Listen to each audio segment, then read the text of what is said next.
a subject that you might bring up with other moms, maybe hanging out at the park or the playground. How much unscheduled time do kids have in their day? Time to free play, do whatever they want to do, because some research says kids don't have time for exercise because they have too busy of schedules. Our friends Dave Noriega and Debbie Dujanovic are talking about this on their new radio show. They stopped by to loop us in. How are you guys? Great. So good. Thanks for having us, Brooke. Good. We're glad to have you. And this is a buzzworthy topic for sure. What is the research telling us then? Set this up for us. Well, part of it is we are way too into parenting. Like, we want to do all the parenting all the time. Is that a bad thing? We are super parents. I don't know if it's a bad thing. It makes us feel good. Yeah. But sometimes it's not always the best thing for the kid, because we think we're going to do it all for you. We're going to plan out your softball schedule, but don't forget the debate team. You got to have straight A's.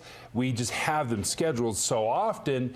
Where's the time to play? And that was some of the things that kind of stood out to us. Debbie, you've mothered some really active, involved kids. Have you seen this progressively get worse, do you think, over the years? Yes, All pro mom. All pro mom. Look, the CDC came out and said 60 minutes of aerobic type exercise for your kids every day. 60 minutes? 60 minutes a day. And here's what I found crazy about that headline is the CDC has to tell me that as a parent. Why?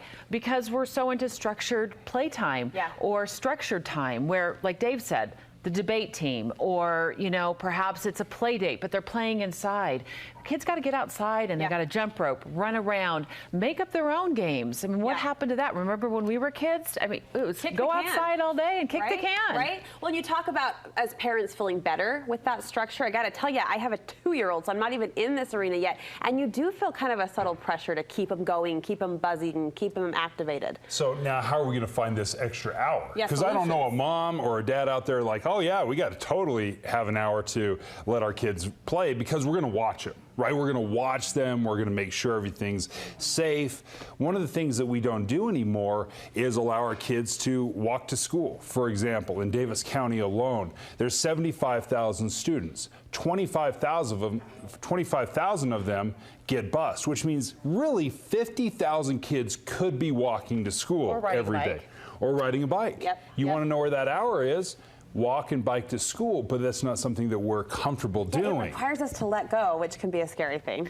One of the things I did when my kids were really young is I planted a garden in the front yard, so I could be outside watching them, making sure they were, you know, being kind to the other kids, were safe in case a stranger drove by, but I wasn't involved. I just stood back, planted my garden, but kind of was able to keep an eye on my kids. So you were there, you're present. Yeah, but let them play. Let them run around and just play and get that exercise that they desperately need and want. It's a good topic. It's a worthy topic, just one of many you're teeing up for your listeners. And your show, your morning show, is expanding soon. We're excited. Tell us about this, Debbie. 9 to noon, starting Monday through Thursday, starting June 4th. So just a couple of weeks from now.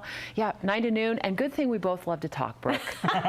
You can't shut us up. We're the worst. I mean, you can work on having an opinion now and then. But other than that, I joke. You guys are great. You're a fun team to listen to. We're looking forward to it. Thanks, Brooke. Thanks, you guys.